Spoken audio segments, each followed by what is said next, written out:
Welcome, everybody. This is the session, Brazil Labor History in Inter-American Dialogue, I am Professor Alexandre Fortes from Universidade Federal Rural do Rio de Janeiro. I will be presenting, also chairing. And the other participants are Professor Thomas Rogers from Emory, Professor Jerry Davila from the University of Illinois at Urbana-Champaign, and Professor Gideon McIlroy, I'm trying, Jen, from York University. Unfortunately, Professor Glaucio Carroll from Universidade Federal de Santa Catarina won't be able to attend. This session has been planned in first place by some of the participants like Tom, Gideon, Glaucia, and myself that took part from this edit volume called Trabalho and Labor, Histórias Compartilhadas, Brasil e Estados Unidos, Século XX. And we are working in an English version, which we hope that will be available soon, in which Professor Jerry Davila is also taking place, adding his own chapter. So we have 15 minutes to each presentation, and I will follow the I will follow the schedule. So I will be the first one presenting my paper, and I try to discipline myself. So let's go. So I'll be talking about hemispheric security and the labor question, Vargas' new state, according to J. Edgar Hoover. This is a part of a broader project of the impacts, social, economic, and political impacts of Brazil's involvement in World War II. And I have been using, as part of my sources, intelligence reports for a long time. But I started to feel the need to think more deeply and to have a more comprehensive understanding about this intelligence work in allied intelligence work in Brazil during World War II. We had many different agencies working in Brazil. I have already written something about that. So we had the FBI and the Special Intelligence System linked to the FBI, the Office of Strategic Service that was being created at the time, the military intelligence, the counterintelligence corps, which was also part of the military intelligence, and the British Security Coordination, among others. And of course, they are very much interconnected, although sometimes they were doing different things. So I am talking about one of those agencies, which is the FBI. And we usually think that the FBI works mostly inside the US, but at that moment, there's some literature on that. There was a conflict of jurisdiction between the FBI, the OSS, and other agencies about who would take care of Latin America, and also different interests of Latin American states in getting partnerships and connections with the FBI and other agencies. So Frank McKenna has already mentioned that in 1938, Oswaldo Aranha, Brazilian foreign minister, asked Samuel Wells, the Secretary of State, to send FBI people to Brazil to help to organize a special secret service similar to the FBI in Brazil. Martha Huggins, which is the most important specialist in the issue of political police in Latin America, wrote that in 1940, Hoover assumed the entire responsibility for the intelligence activities, and then the Special Intelligence Service was created. It was approved by Roosevelt, but Adolf Berle, who became later ambassador to Brazil, was in charge of that relationship with the FBI in the State Department. We will see that most of the documents that I will mention were sent by Hoover, J. Edgar Hoover, to Berle. Martha Huggins also says that the CIS-FBI had 137 known agents in the South and Central America, most disguised as employees in American companies, but some of them, it's pretty clear to me that in the case of Brazil at least, were the delegates and the agents of the political police in Brazil themselves. Rolf Larson, a former Mormon missionary, was in charge to organize that service in Brazil.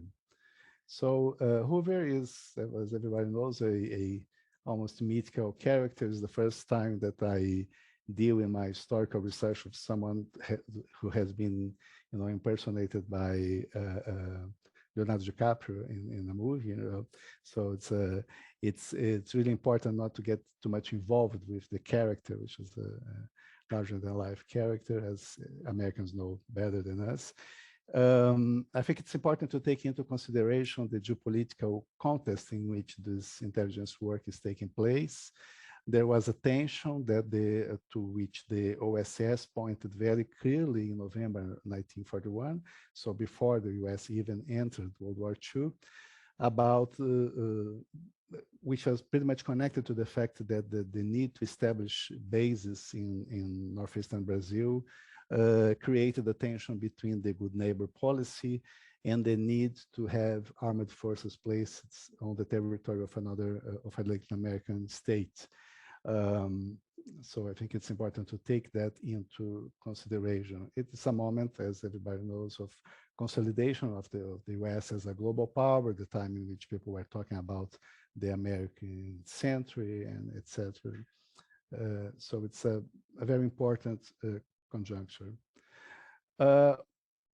For my presentation today, I will talk about, I analyzed the set of 137 documents which were produced between October 1941 and May 1994.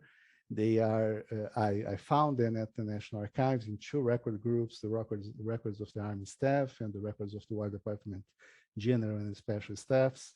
And they had two major foci, first one, they analyzed companies. By far the largest set of documents focus on companies, and in mostly German companies or companies in which some German people were working. And the main topics, as I will show later, involve espionage, propaganda, sabotage, etc., etc. But I also have among a subset of those documents focusing on government and politics. They follow most of what I call memos, which comprise the largest set. I had only 3 reports, in-depth reports that are quite somewhat different, I'll show later. But most of them were this kind of memos written by J. Edgar Hoover, himself signed by General Hoover and sent to Adolf Berlin, the State Department. They always mentioned that information was furnished by a confidential, reliable source, and they sent copies to the Director of Naval Intelligence and Army Intelligence, G2, at the War Department. So what is different from those memos is this kind of in-depth report, like this one that was done in 1943 about the port of Rio, which a very detailed reported study, with a cover, so on and so forth. I had only 3 of those focusing on 3 different, one on the port itself, the other on the caloric company, and I think the other one on Standard Oil in Brazil. This is the distribution of the documents in the time, so we can see we have few in the first months and few in the last months, and a concentration in the middle, especially in some particular months, but I will not go into detail about that. Talking about the companies that were the subject of many of those documents, here I have aggregated the information in groups of economic activity, so we see that most of them mention maritime transportation and foreign trade, and especially all the companies that operate in the ports. and then industry and infrastructure, energy, and industrial activity. Having a closer look at one of those groups, we'll see in this in industry and infrastructure, some companies are mentioned with much more frequently. I have also organized subsets in this case, food, metallurgy, chemical, textile, etc. And here I have the number of currencies. I have time to explore that. Maybe we can discuss that later. Take another group, transportation and foreign trade. We have all a constellation of companies and a sub-constellation around Hermann Stolz, which was the most important German company operating in foreign trade in Brazil since the 19th century. And a lot of companies that worked, that were connected or representatives or traded with Hermann Stolz. And in all these companies, we had people working for German espionage. And Stanley Hilton has written extensively about that, the ways in which this network of espionage was crashed by the Brazilian political police with the support of the FBI and using this kind of information that is contained in these reports. Here we have a distribution of places mentioned in those documents. And just to see that they cover most of Brazil, they are much more concentrated in the Northeast and in the southern states.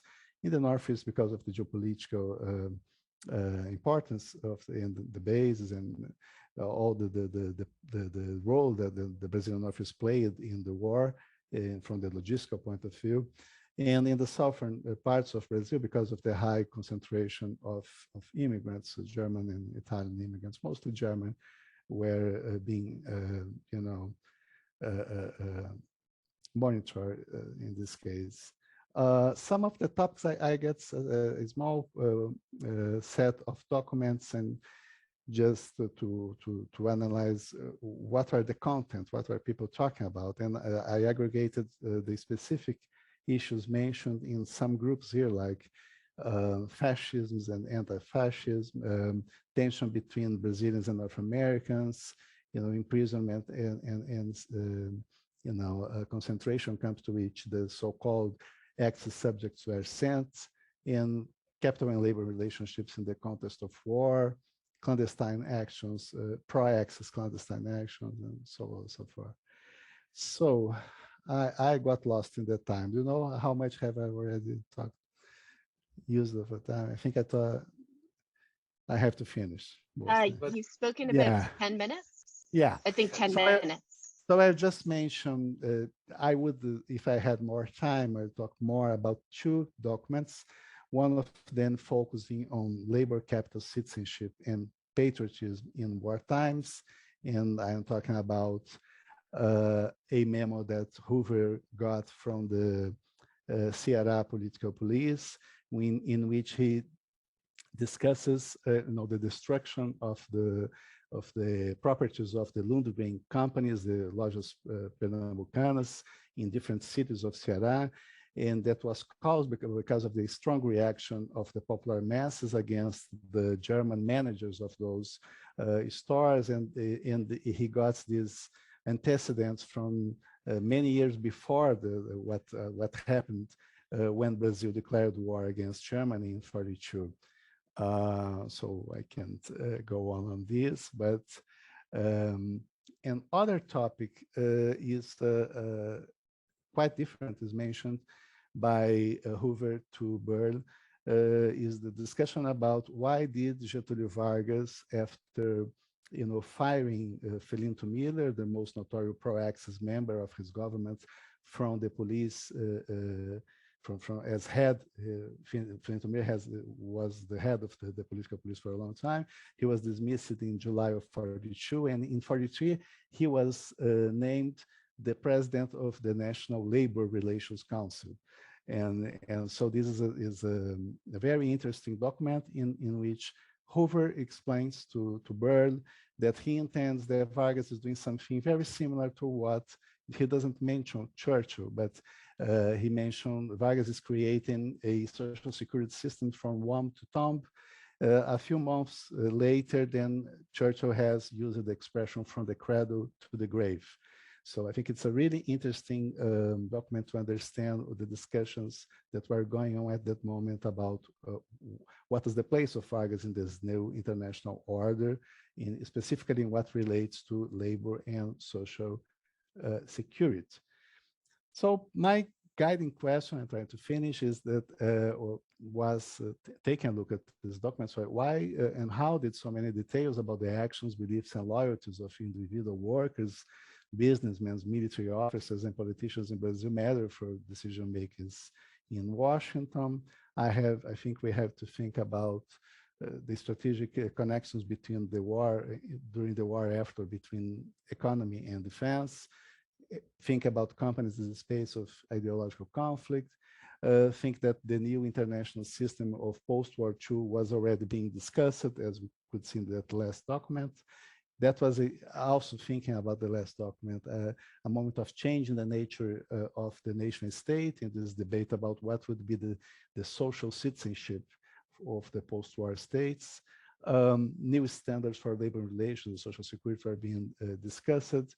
And I think we have to understand this work of American intelligence in Brazil, of course, in terms of imperialism, of US interventionism, but also in some sense of a transnational state building that involved cooperation, training, shared information, and so on and so forth. So I think the Vargas government, at least for a certain moment, as I mentioned, based on McCann, the ways in which Aranha connected with the Department of State and the FBI, I think from their point of view, up to a certain moment, creating this alliance, this connection, and working together with the FBI was part of this, what I am calling here, this transnational state building. So finished, and we can move on to the presentation of our colleague, Tom Rogers.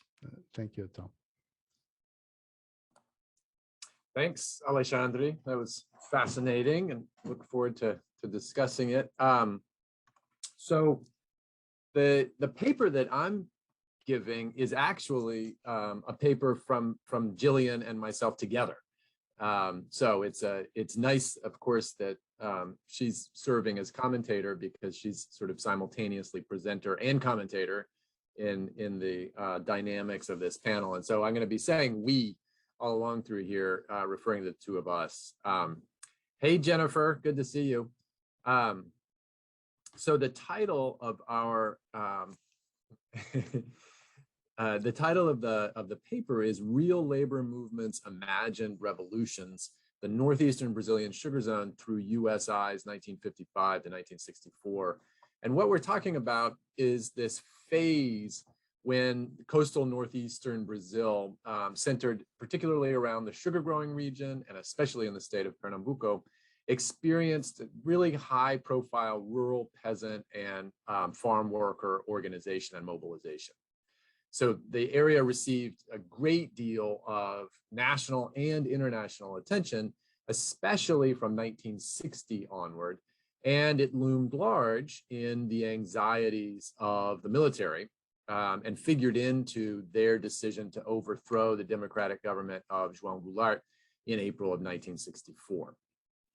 So in the aftermath of that coup, a prominent Brazilian intellectual and an advocate of land reform, Josué de Castro, wrote a searing book about inequalities in the Northeast and the disaster of the new authoritarian government.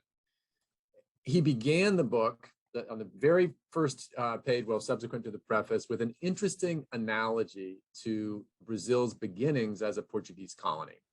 He said, the Portuguese discovered the Brazilian Northeast in 1500, the United States in 1960. And both times it was by mistake, an error of navigation in 1500 and an error of interpretation in 1960. Much has been written about Pedro Álvares Cabral's accidental discovery, lost at sea while en route to the east. But almost nothing has been written about America's rediscovery 5 centuries later, when it was lost on sociology's figurative seas. So Castro wrote his book to document this so-called second discovery, that the US had rediscovered Brazil, and to reveal what was missing about this troubled, long-suffering, and socially explosive part of the world in his terms.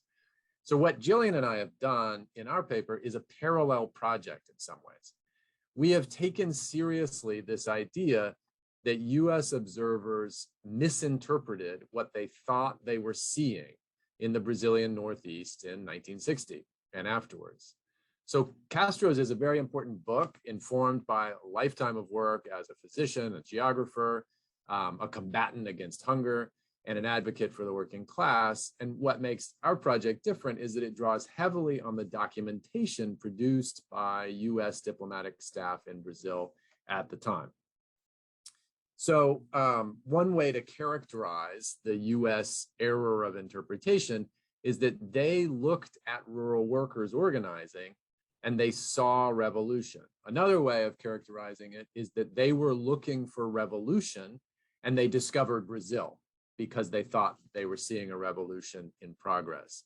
So I'm going to give you a short version and a long version of the source of that error. The short version is Cuba. The revolution that had been brewing actively for 3 years at that point and then succeeded in January of 1959 loomed very large, again, in the minds of the US diplomats elsewhere in Latin America, including in Brazil. But then there's a longer version that's linked directly to Cuba, but has more layers, and that is sugar. Leading up to 1960 and afterwards, the diplomats in Pernambuco and at the embassy in Rio returned again and again to the particular influences and risks, they suggested, of sugarcane agriculture and the whole social culture that surrounded it. So in the next few minutes, I'm going to focus on narrating the US response to what they observed in the Northeast. So I'm going to provide some evidence that we gathered to support our identification of the roots of the US's error of interpretation, giving examples from diplomatic reports and correspondence reflecting the focus on Cuba and on sugar. And then, time permitting, I'll sort of back up a bit and give some broader historiographical context to suggest that the US fears of revolution stemming from sugarcane agriculture may actually have had an interesting structural and historical foundation, even if not in the terms or the configuration that they believed. So, reading through the diplomatic correspondence from between 1955 and 1964, and we read all the way into the 70s, in fact, we found signs that the officials used multiple interpretive lenses as they sought ways to explain the Northeast to themselves, and I guess equally important to their bosses in the State Department back in Washington, D.C., and to the Eisenhower and the Kennedy administrations. So one of those lenses related to the organization of productive relations. So many officials describe in these reports in telegrams to Rio and back to Washington, they describe the Northeast as feudal because of the intense concentration of landholding and the vast scale of the big sugarcane mills. So that descriptor is indeed rooted in shocking numbers. So for instance, one of the consul generals, Delgado Arias, mentions that one mill called Catengi occupied 96% of the land in the municipalities that it operated in. So it's an incredibly extreme concentration of landholding and wealth. Another lens, so if there's the lens of kind of what is the interpretation of the social configuration, another lens was this comparison to the United States as opposed to Cuba, seeking an analogy. And so we saw a variety of examples of this, mostly to the United States South, which is, they would say, the Brazilian Northeast is Brazil's version of the US South and the role it occupies. Or we saw somebody else, the American vice consul from Recife, Edward Walters, talking about traveling into the interior in Pernambuco, and he said it was like entering a countryside that resembles a tropical backwoods Kentucky. So Appalachia, another region that is othered by virtue of its historical deprivation in one way or another, its backwardness, its perceived backwardness within the nation. An agricultural attaché brought those two perspectives together, the feudal and the analogy to the United States, when he submitted a big historical sketch of Pernambuco to the Department of Agriculture. He said, sugarcane growing is the very socioeconomic matrix in which a peculiar society developed. The evolution of this society from the patriarchal slavocracy of colonial times to the semi-feudal structure prevailing to this day was described by Gilberto Freire. So that's a third clue to the interpretive architecture that these folks were working with, is the influence of the prominent Brazilian intellectual Gilberto Freire, who was from Recife and lived in Recife and welcomed most of the diplomats who passed through Recife to his home and would school them about the region's history and culture. And so Freire gets mentioned again and again and again. And so we need to keep in mind that there are lenses that the US officials brought with them, informed by their experience in the United States, informed by their fears of Cuba and the revolution that had just taken place there. And there were lenses that they adopted after arriving, including this powerful influence of Gilberto Freire. Okay, so that's sort of a start at understanding how they were looking at the events proceeding in Pernambuco and the rest of the Northeast. Now I'm going to walk through a bit of the chronology, starting in 1959, when the then Consul General, George Phelan, he was the predecessor to the guy Delgado Arias that I mentioned a minute ago, wrote this overview of the problems that he saw in Pernambuco. He said that the industries, the sugarcane industry's inefficiencies made it a chronic canker in the national picture. And it was propped up by federal supports, but it was crucial to the region. He estimated that it accounted for about a sixth of the regional economy at the least. And he says because many of the region's important political figures are sugar barons, any threat to sugar income has major political implications. So he was providing this context to suggest that the United States might consider allocating some of the sugar quota that had gone to Cuba towards Brazil. A few months later, he went to a seminar that took place in Recife about development in the region. And after attending it, he came away with an even more pessimistic view. He said, someday the ragged masses of the Northeast will demand more. Vague and heady promises of land redistribution through agrarian reform and a greater abundance are communism's standard coinage. If Brazil's present economic and political leadership does not provide some of the new abundance of its own volition, it will eventually face a powerful revolutionary force. A violent revolution would probably be as obnoxious to the United States as to Brazil's present incumbents. So already in the middle of 1959, the Consul General in Recife is raising the alarm that revolution might be on the horizon and that it would be, quote, obnoxious to United States interests. The diplomats also made very explicit references to Cuba and compared the Brazilian Northeast to the island.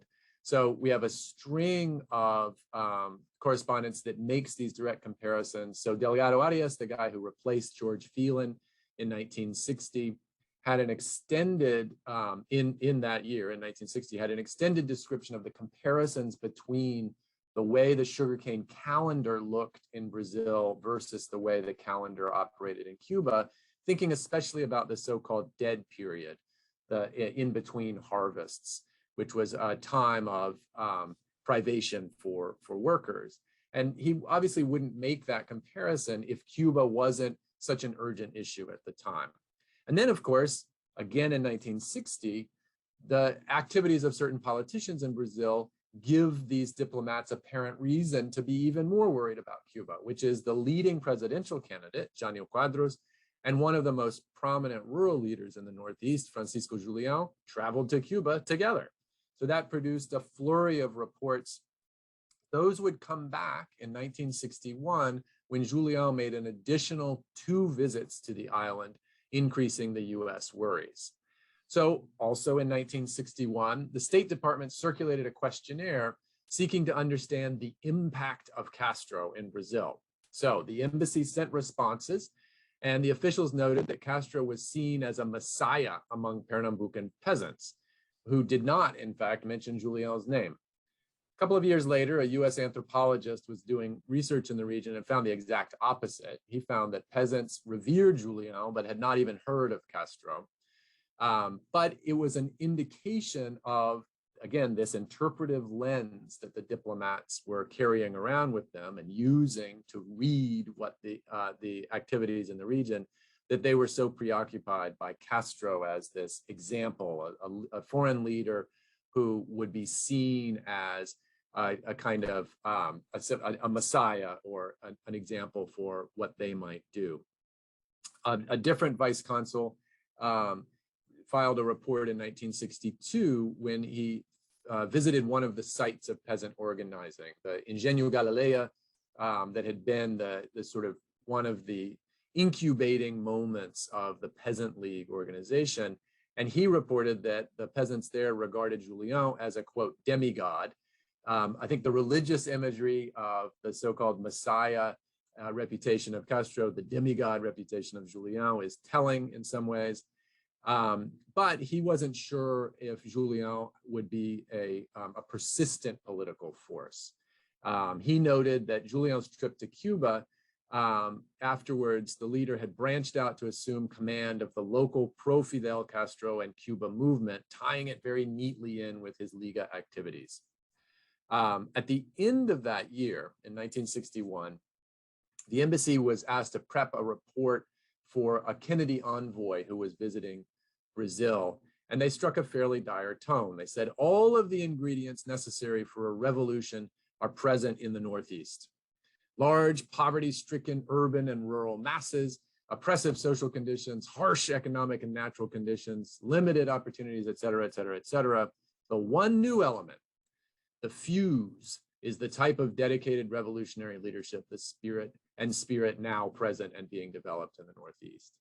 So we can see this trajectory that I've just laid out between 1959 to 60 to 61 to 62 that associates both the leadership and the activities within the region explicitly with Cuba and explicitly with revolutionary potential that they see as a potential echo from the Cuban experience. There are a ton of other kinds of examples, but all of them go hand in glove with the existing interpretive architecture that they had brought with them. It confirmed this sense that it was a feudal site, that these sort of serf-like characters who were being oppressed were easily led by charismatic leaders of the brand of Julian.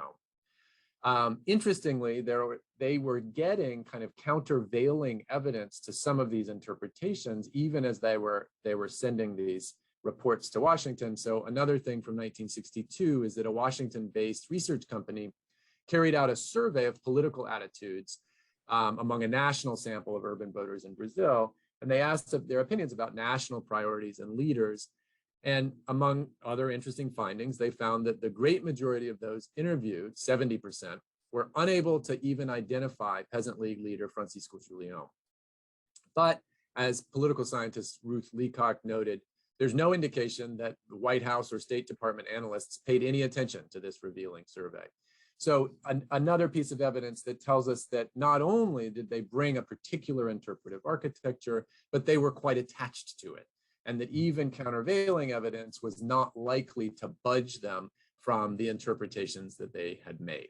So I think I only have like 1 or 2 minutes remaining, and in that I'll try to summarize the other layer of what Jillian and I were trying to accomplish in this paper, and that is slightly tricky. It's to say that by canvassing the historiography and experiences both elsewhere in the hemisphere and in fact within the very organizing that Julian and others were taking part in, there is an interesting potential for the form of organization that is specific to the sugarcane context. That is to say, it's an industry that merges the rural and the urban style of working. These are not urban workers necessarily, but the mill workers were industrial workers. And they worked alongside and in the same context as agrarian workers. That was a combination that, for instance, the Communist Party had sought to exploit for a long time and saw a great potential. And in fact, we see in the Cuban example, but we also cite Nicaragua and Mexico and Puerto Rico and other places, interesting moments when the alliance between these workers in different categories did result in effective mobilization and pushing for change.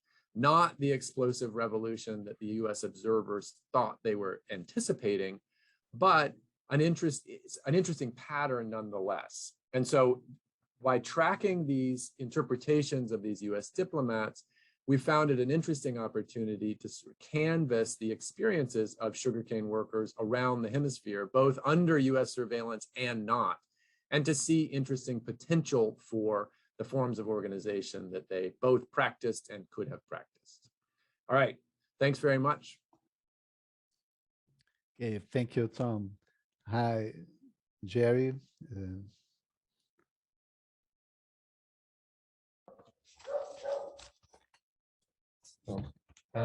Thank you, Alexandre, Jillian, and Tom, as well as the AHA for creating this opportunity for us to be able to talk together. I'm going to be talking about a, first of all, is the dog in the background really loud? Audible, but not so bad. It's enthusiastic. It's enthusiastic, as I am about the two papers that we just heard.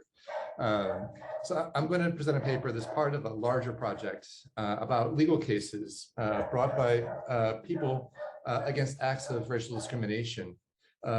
People who are making use of an anti-discrimination law passed in 1951. And it was the major mechanism criminalizing racial discrimination in Brazil until 1989. This law is commonly known as the Alponzo Arenas Law for the legislator who drafted it. This was, by any measure, a very poorly functioning law, but still cases that employed it, along with other sources such as newspaper complaints about discrimination, help us sketch a landscape of racial discrimination in Brazil that in some regards is like the map that Alexandre showed about the national range of engagement and the sources that Alexandre, you're working with. Similarly, these court cases and newspaper complaints show a kind of a national scope, again, with some regional variation and regional concentrations of these practices of discrimination that people are speaking out about. The way these patterns repeat themselves over time and over place, and the manner in which people use the same kinds of discriminatory refrains and insults over and over again, especially in impeding access to public and private facilities, to apartment buildings and condominiums, to denying equal treatment in different kinds of public and private functions, is something that I'm working with as a pattern of racial segregation. This is not a prevalent concept used in Brazilian race relations, particularly because of the dominance of that concept to explain the structures of discrimination legally codified in the United States, which they were not in Brazil. But nonetheless, what I think is the best term to explain the kind of widespread and repeated patterns that we see in 20th century Brazilian society. Alongside that, that reference to segregation is the concept of a color line as a way of kind of mapping the boundaries in which racial discrimination operated to restrict opportunity to sort or organize or deny access, to subordinate, to or to exclude. And in fact, we can actually quite easily trace in broad strokes the contour of that color line in Brazilian society in ways that would be available to kind of many people, not just academics. It would include things like the door to the clubby, access to some restaurants, access to nightclubs, access to social elevators in apartment buildings, access to banking and many occupations. My focus today is on the pattern of people being denied entrance to establishments, and in particular, people who are not allowed to use service elevators in apartment buildings and condominiums, and are required social elevators, and are required to instead to use service elevators. These are major and really explicit choke points in the system of segregation that functioned in 20th century Brazil. They're also a space where the enforcement of this system of segregation, the enforcement of the color line, fell upon a specific, often individual in a specific function, porteiros or doormat. My goal today is to look briefly at the role that porteiros played as the agents of discrimination in this space. I'm particularly focusing on the experience and the role of porteiros in residential buildings, condominiums, and apartment buildings, rather than the roles that porteiros play in a lot of other places where access is restricted in ways that is discriminatory. So residential porteiro acts of segregation are peculiar because on the one hand, these are very explicit instances where class subordination functions to structure racial subordination. Instances of service elevator discrimination are sites where racial prejudice is arrayed as part of a kind of a complex and multifaceted set of social class and gender conventions. So it's, of course, essential for us to think about the complicated ways in which class and race coexist and co-create the processes of discrimination in Brazil. And these practices carried out by porteiros in terms of directing access to service and social elevators are one of the places where that relationship actually becomes quite visible and clear. People working as porteiros carried the direct responsibility for controlling, denying, or routing the entrance of people in businesses and in residences. This was also a low status and low paid occupation. And the people who worked as porteiros weren't people who had particular discretion over the rules they were required to apply, right? They instead were required to apply the rules that corresponded with the kind of social temperature of the building, right? The attitudes of the people who owned, ran, or lived in the condominium. As a result, they had little latitude other than to apply the barriers that were imposed by their employers. This was also for the porteiro a hazardous role, right? It meant that when incidents of discrimination were challenged, either in the courts or in the press, it was typically the porteiro rather than his employer who faced the legal sanction, faced loss of employment, as well as public condemnation. So the position of porteiros is a really morally complex one, right? The acts of discrimination made them complicit in a system and values that subordinated them and also placed them in the role of occupationally meting out the harm that segregation imposed upon the people who were subjected to it. And at the same time, the porteiros carried all of the liability associated with this. So in this sense, porteiros were part of a system of racial stratification that created multiple levels of subordination, in which social class acted as a catalyst for discriminatory practices. Homeowners, building managers, they were basically putting the dirty work of imposing segregation in the hands of some of their most vulnerable employees, right? This outsourcing of segregation was one of the many ways in which those homeowners and managers held racial and class privilege. It allowed them to create social distance from people who were Black, even as they acted to impose humiliation and subordination upon them that was characteristic of segregationist societies. It also allowed those people with that racial and class privilege to impose this segregation without being either directly sullied by it or imperiled by the illegality of those actions. So in Brazilian cities in the 20th century, as urban density intensified, as industrialization increased the degrees of upper and middle class affluence, people in growing numbers moved into apartment buildings and condominiums that tended to have two kinds of elevators, one designated as a service elevator, one designated as a social elevator. That choice to create those two kinds of elevators then creates a second set of choices. Who has access to each and who's restricted across them? And while there would be rules that kind of vary by building about how people are distributed across those elevators, it fell upon the porteiro to apply those rules. Now, under the framework of the 1951 anti-discrimination law, there's some circumstances where this is not legally sanctioned, but there is also a lot of gray area where people could continue to practice acts of discrimination with basic impunity from the law, particularly because the law applied to public spaces. And the porteiro stood literally at the threshold between public and private space, depending upon how it's legally interpreted.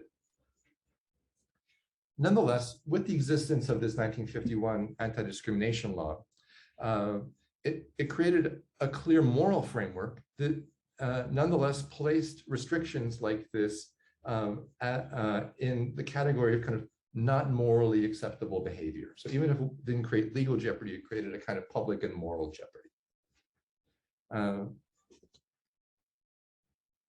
The occupational and class discrimination that these buildings placed on people working in domestic labor, say as housekeepers, as cooks, as nannies, as caretakers, placed those workers typically in the category of people who were required to use the service elevator. And this is significant because through much of the 20th century, really until the 1990s, this kind of social class and occupation-based segregation was actually completely legal and kind of generally widely tolerated. What's more, that permissibility of class-based and occupational-based segregation functioned to safeguard the more subtle and somewhat less consistent practices of racial segregation. So what do I mean by that? In an incident where someone is denied access to a social elevator or directed to the service elevator, a porteiro could simply affirm that they thought that because the person was Black, that they must be a domestic worker, and therefore, by virtue of their appearance, they should be required to use the service elevator. Right? And this was often a completely successful legal defense when these cases go to court. And then in other cases, the restriction that bars people who are Black from using service elevators is more explicit and more absolute, even though the existence of this kind of social class loophole creates an opportunity for anyone practicing this discrimination to divert the question to a question of class, right? And therefore avoid legal sanction by moving the act of discrimination from a prohibited category to a permitted category. The prohibited category being race, but the permitted category being class. So an example of this is from an incident in 1979 in an apartment building in Rio, where two people go to visit a friend and are directed to the service elevator. And when the porteiro was interviewed by the police, the porteiro affirmed that they thought that these people were there to apply for domestic service jobs. This was sufficient for the prosecutor and for the judge in the case. And so this is what the prosecutor says as the investigation is terminated and not referred for legal and not referred for trial. The porteiro did not do it because they were Black, but because thinking that they were candidates for domestic employment, because of their Black color, they would need to enter through the service elevator. So as in a lot of other cases, the prosecutor argued, the judge accepted, that it was a reasonable assumption for the Portato to make that the color and gender of the people who were directed to the service elevator meant that they were domestic workers. And this meant that the restriction of their movements that ensued from this was not evidence of an act of discrimination. So the acts of segregation practiced by Portados functioned as, they need to be understood as part of a subset of a larger system of racial and social stratification in Brazil. This system worked and endured for much of the 20th century, and it meant that few people who were Black entered many of the buildings where these practices, where these restrictions were carried out in situations other than service occupations. So an example of how restricted that circulation of people might be comes from an incident in Sao Paulo, also in 1979, that also involved a person being denied access to a service elevator. In this case, the building superintendent disavowed the existence of prejudice in the building by explaining to the police that there were, quote, even two families of dark color living in the building.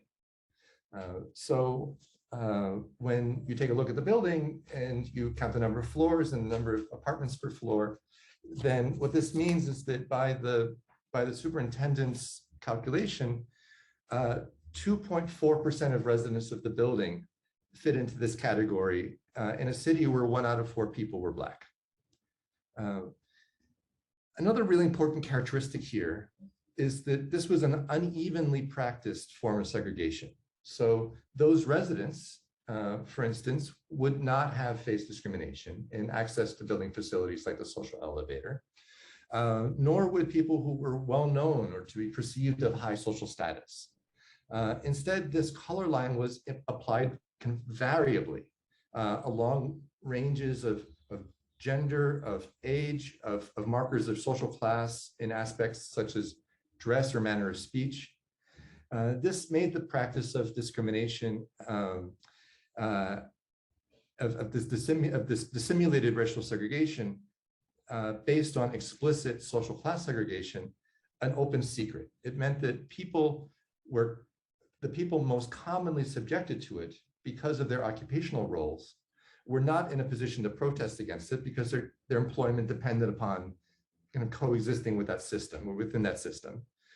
The people who enforced it and the people who ordered it could disavow its existence when it was challenged, but in a general sense, its existence was kind of widely understood. So in the larger paper for the volume that our co-panelists are organizing is a paper that looks then in greater depth at 2 cases, one in Bahia in 1976 and one in 1978 in Sao Paulo. And here's what happens in each of these cases to kind of in the interest of time. Someone is barred from using the social elevator. They return with witnesses to document this act of discrimination. When they return, the Portato confirms the restriction as a rule of the building and explicitly says that this is a race-based restriction, right? That people who are Black cannot use the elevator by order of the administration. So the building superintendent or the building syndica or syndico gets called, and this person, of course, denies the existence of any such policy. They then blame the action on the Portato. They question the Portato's intelligence. They question the Portato's moral character.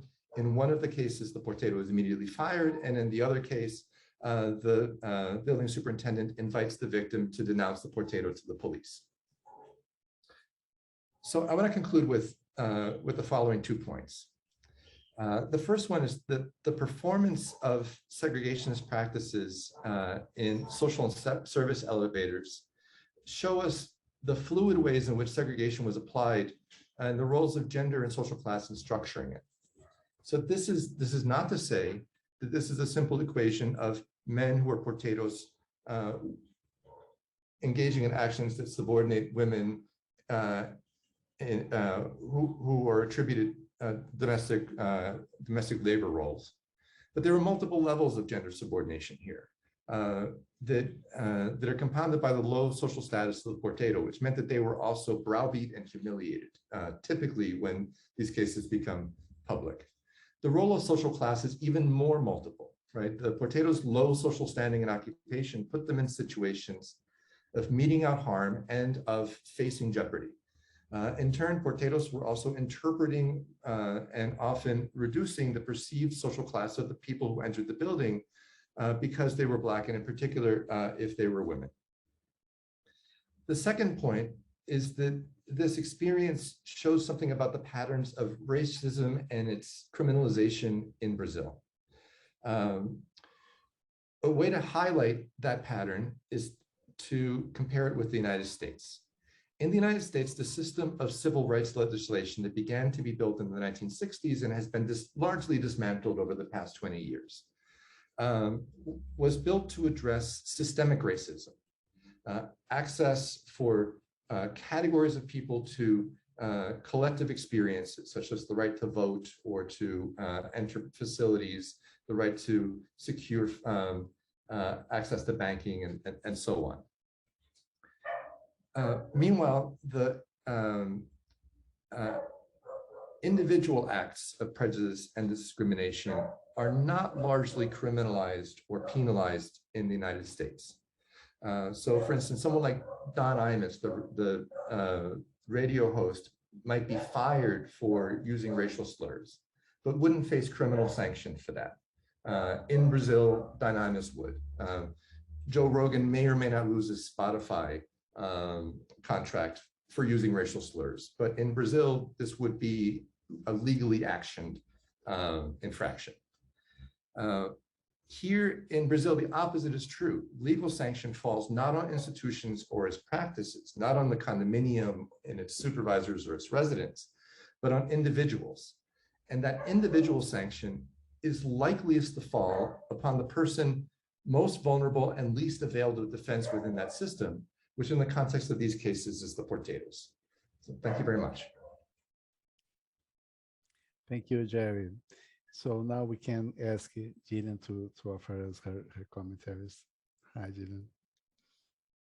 Thank you. That was really, really good. Thanks for sticking to everybody's time, because it's hard to communicate how much you had to say in that short amount of time.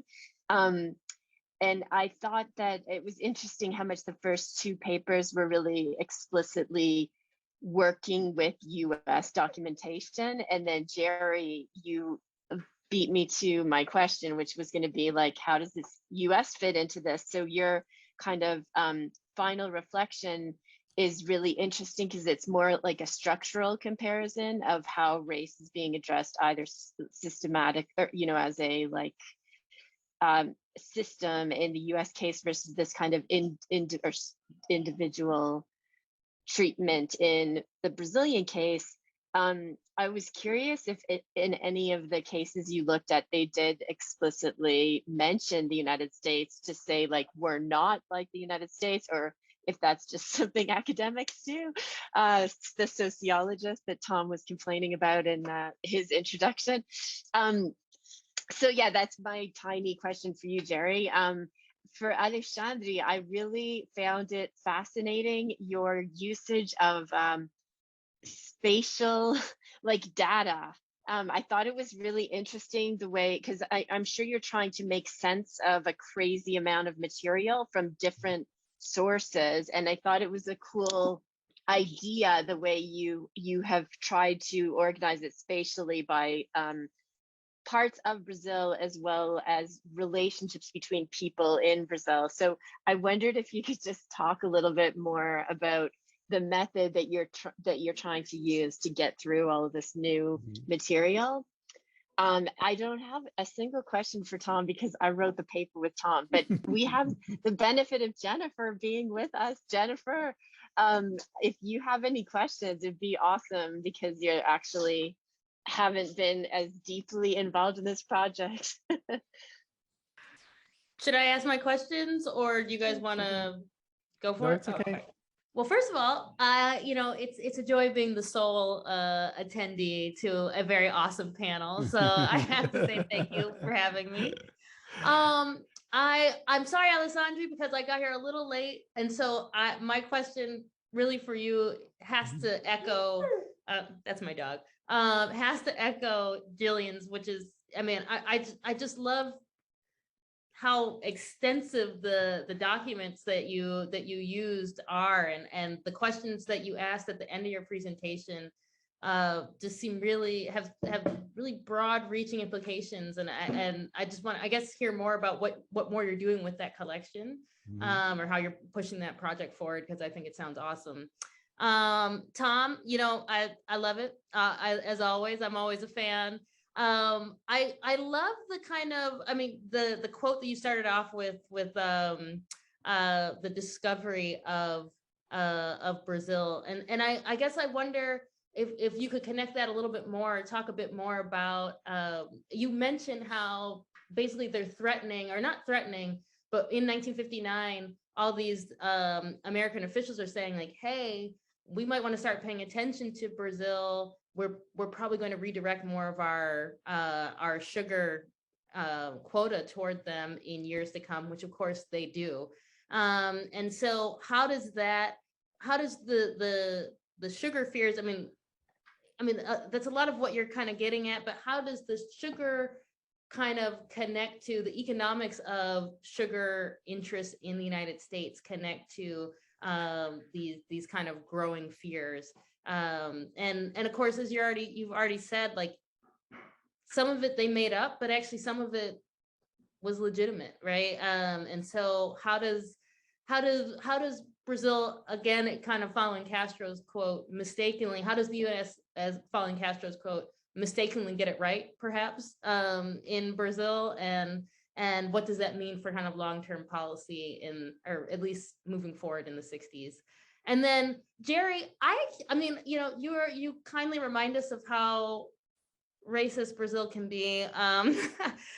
Your topic is, of course, particularly of interest to me, where these are things that these are social practices that are still enforced by porteros to this day, right? And so I love the way that you highlight the way what makes this different, or what makes this notable, is actually how this is not actionable in the United States, and it is actionable in Brazil, even though often it's not acted upon, right? This is still something like, who is doing the enforcing? And I couldn't help but think of, as you went through this history, or your commentary, I couldn't help but think of who is enforcing public health standards today of wearing masks, right? When we go to restaurants, when we go to stores, who is suffering the rage of which is, you know, it's a public health, but often it has a class,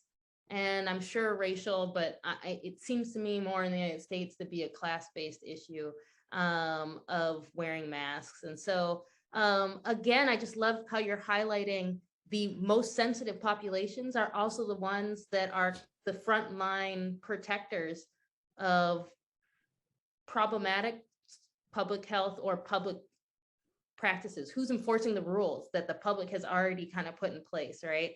And so I mean, if you could speak a little bit more on that, and how that, I mean, how race and class, I mean, the fact that this is a racial issue in Brazil, and Brazil likes to say we're not racist. And my example in the United States is a class-based issue, and we like to say that we don't have class issues in the United States. And so who is doing the enforcement of the silent enforcement of these social practices that are very pervasive in these societies? So those are my off the cuff thoughts, but I enjoyed everybody's paper so much. And also, hi, Jillian. Hi, Jennifer, thank you. So Tom, would you like to answer? Oh, I should go first. Yeah, I forgot myself. Go. Yeah, just forgot myself. So I had so much to say, and I didn't mention the methodology, which I think was something that called attention. So this is a work of qualitative data analysis with a software, MaxQDA. And I felt the need, I'm getting more involved with digital history for the last years. This is one of the fronts in which I am connecting with digital history stuff. And I really felt the need. I think it's precisely what Gillian mentioned. You know, I had to make sense of a lot of stuff that you know, separately really looks sometimes it makes no sense. You know, just say, why is this Hoover guy in Washington taking a look about details because someone you know, threw the Brazilian flag in the floor in the Pernambucanos store in Fortaleza, and so on and so forth. So but when you take a look at the context, and then you define some categories and begin to organize the ideas and create these sets and subsets and networks, you really can make sense of a lot of things that at first place you would not. But it's really tiring. It takes a lot, because I have, you know, tens of thousands of pages of pictures that I took in the archive just in the US, you know. And now we also have much more digital sources available in Brazil, like the Hemeroteca Digital and many other sets of documents. And then when you have so much information, you really don't want to misinterpret things, just taking them out of context or just selecting some specific information. So that's what I'm trying to do. And I have to say, this is one of my first, one of the more systematic things that I have already done with that. And I've been working more and more with this kind of methodology in the last years, and I think it's moving on. I just would like to make some comments on the other presentations. And it's interesting, Tom, when you mentioned Josué de Castro talking about Americans discovering the Northeast and the new discovery of the Northeast, because I had the same feeling when I also have a lot of copies of documents from the Recife consulate during the war. It's really amazing stuff, and I will be working in more detail with that in the next months. But I was just thinking now, Americans were discovering the Northeast, focusing on the seashore during the war, because they were looking from the Caribbean to Africa, and the Northeast was just this midway between those two strategic points, you know. And then in the 50s and 60s, they are discovering the countryside of the Northeast, I think. So just some connection that I think we can make. The other one is Gilberto Frei. I also have a lot of stuff on Gilberto Frei during the war. He was arrested because he was denouncing that the political police was not getting tough enough on the Nazi propaganda in Recife, for example. And to me, reading at those documents, it was pretty clear that that the American diplomacy saw Frei as the best candidate to be the new president of Brazil in the post-war, like the Fernando Henrique Cardoso of Andalet, you know, this great sociologist, modern, that will solve racial issues. So really, it's really interesting to think as Freire about his trajectory in relationship to American diplomacy from the 40s to the 60s. I would say it would be really, really interesting. And for Jerry, I think it's great that you bring segregation to the discussion of race relations in Brazil, because we are used to think like you said, you know, there's no segregation in Brazil. But I have been thinking a lot about that based on my own research, discussing with Paulo Fontes and with some of my students about how things happen inside unions, for example. And one thing that I would say that you would see Black and white workers together in the general meetings when they were discussing their labor issues and preparing to go to face the employers and also to decide what they would do in terms of legislation, so on and so forth. but you would see segregation inside the unions when you go to social cultural activities, to leisure, or also to balls, football, carnival, and other stuff. So anything that would bring the families to the union, or that would create, expose the workers to some kind of intimacy among themselves, even among the male workers, would be segregated.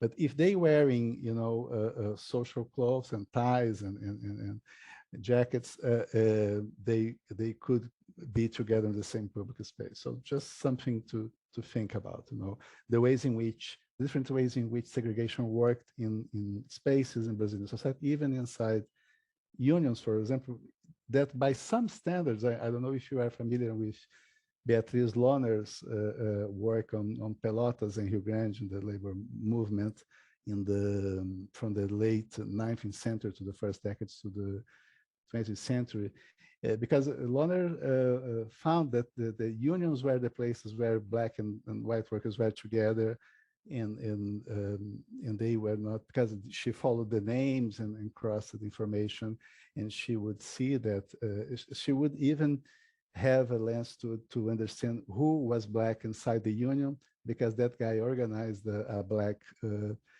carnival association, for example, or a Black soccer team. And so I think those are really interesting things. So that's what I had to say. Then Jerry, Tom. Yeah. Actually, Thanks. maybe we should let Jerry go first because he has to dash off a little bit early. Sorry. Yeah. Oh, that's right. Yeah. That's right. No problem. Jerry, please. Thanks. So these are really good questions. And to take Jillian's first, I guess I'd say this. I think that, as historians studying in US graduate programs, like in the first hour of seminar, you're admonished not to compare Brazil and the United States, right? And one of the things that's kind of a cornerstone to the study of history disciplinarily is the recognition that circumstances are locally constructed, right, and mediated by local factors, right? So in that context, there are some very strong breaks, right, that are applied to engaging in comparison of race relations between Brazilian and U.S. society.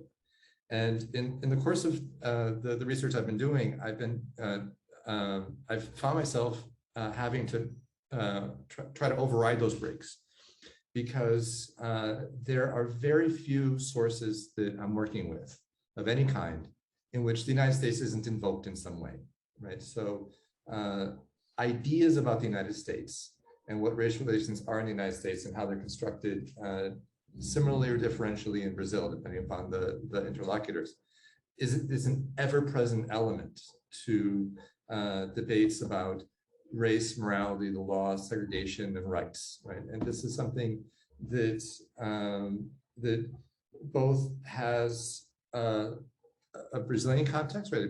It's that comparison is one that creates a possibility for asserting a moral virtue in the face of a country that otherwise has like all the other advantages. But then the other thing is how well some versions of the United States are known in Brazil through cinema and television. So if we step out of the realm of social sciences and of history, the United States is always available as an example. Now, the presence of the United States in these discussions is, there's some exceptions to this. So I wouldn't say that this is an absolute rule, but I'd say in kind of 9 cases out of 10, the presence of the United States works really poorly for the person asserting that a wrong has been committed. Because the minute a prosecutor, or even worse, a judge, uses the words United States is the moment you know that the person who committed the infraction is going to be absolved. Because racism is that thing in the United States, and by definition, it can't be what happened here. So there's a kind of a repetition, kind of an omnipresence of the United States in these kind of debates about right and wrong and race relations. That's a really important kind of factor in kind of stirring how these things work. And then in response to the mask question, which is a really good one, right? It's and a very powerful kind of contemporary expression of these kinds of class and race pressures, moving back and forth between between Brazil and the United States. Again, here the cautionary difference is a really important one, which is that the experience with COVID here was so much more devastatingly acute at some moments than it was in most parts of the United States over most of the pandemic.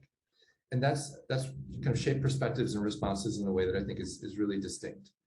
So in comparison between Brazil and the United States, it's striking how many people wear masks, how many people wear really good masks, how much less clear the distinction between social groups in terms of who's wearing masks is, the quality of the masks that people wear, right? And yet there are also kind of, just as in the United States, kind of very apparent differentials, right? So, one question is, who makes someone else wear a mask, right? And one place where you see this is, at the entrance to the grocery store. And at the entrance to the grocery store, that's also where the manager's balcony is. And so it's the manager who is stopping people, right? So that's going on at grocery stores. But the other question is, who in a social situation doesn't have the power not to wear a mask, and who has the power not to wear a mask, right?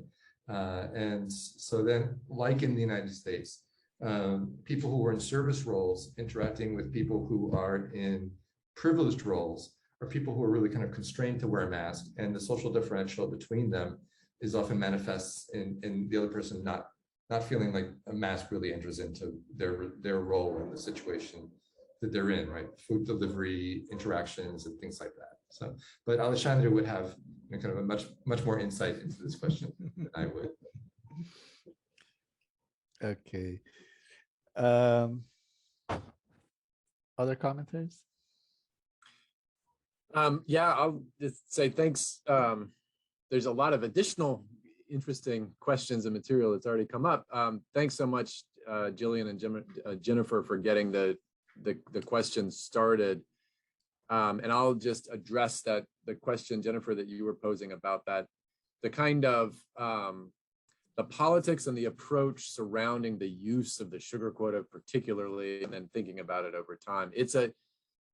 That's a big question that then goes on to reveal, I think, a lot, both at the moment that they were initially considering it in 59, 60, 61, 60, in that run up to the coup, and then beyond as well. And I'm, in fact, growing kind of increasingly convinced that it's a way to understand the arc of the various projects funded through the Alliance for Progress and then USAID afterwards, is the same kind of debates and the framework within which they were thinking about applying that quota and informed those projects. And so I'll explain that in a little bit, that there were multiple layers of ambivalence.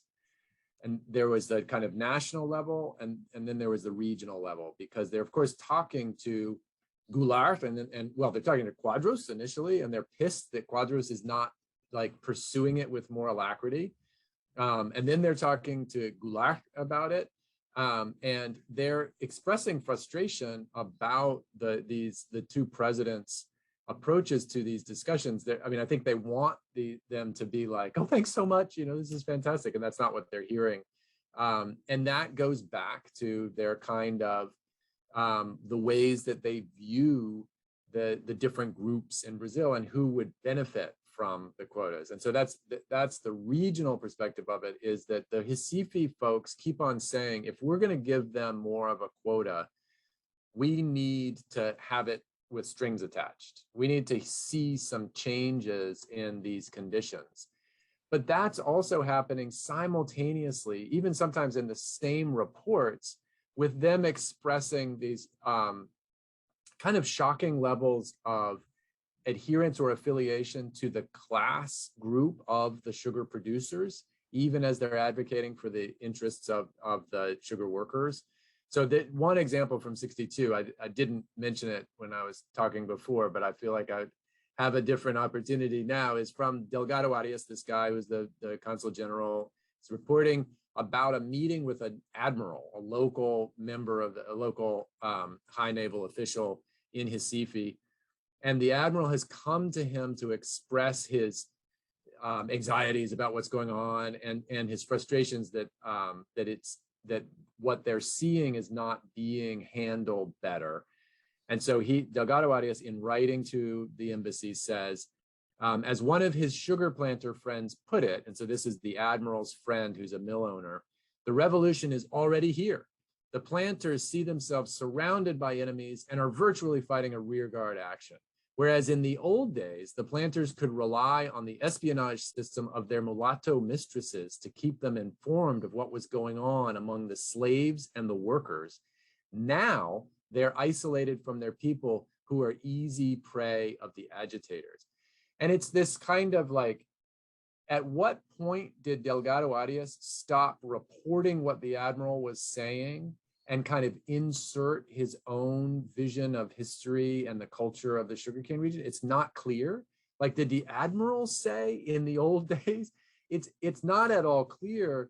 And that slippage tells us a lot about what the US officials were kind of, how they were thinking about this.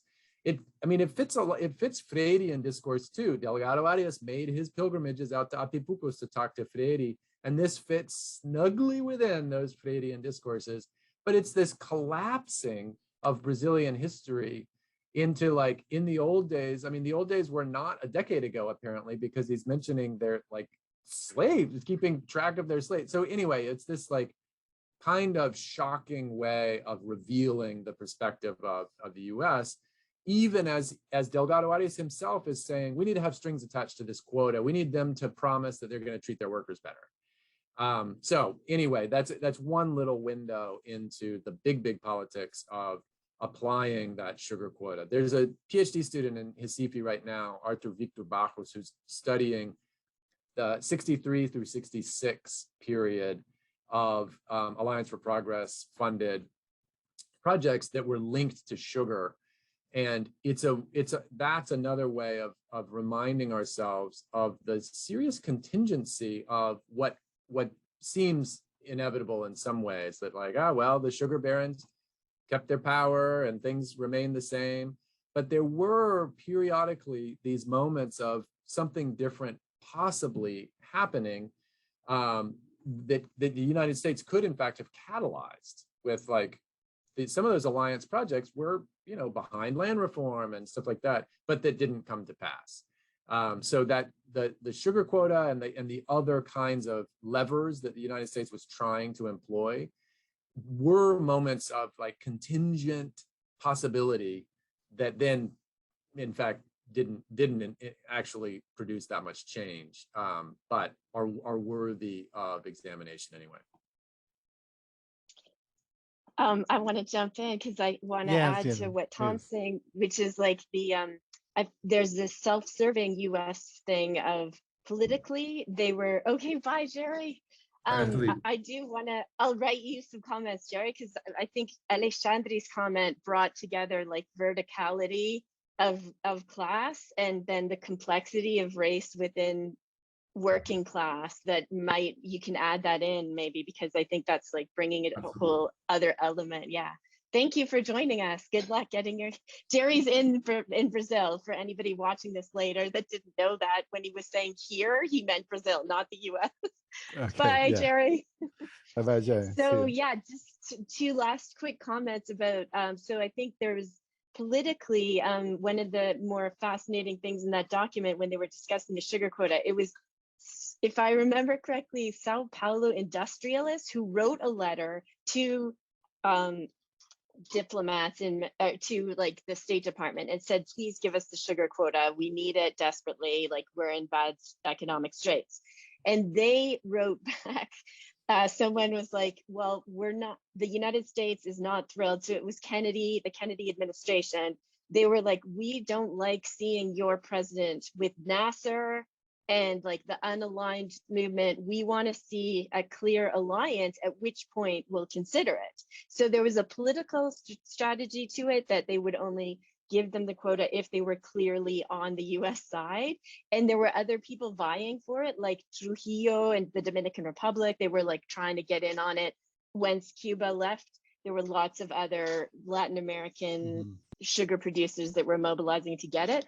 And then the economic side was, they were at one point playing with trying to make Brazil buy wheat in exchange for the sugar quota thing. So there was always, it was never about just avoiding revolution. It was also like, oh, maybe we can also sell more of our wheat and we can get a really important political ally. So yeah, I think it's a really, it's sugar quota, but it has these three ways of reading why it matters to the US.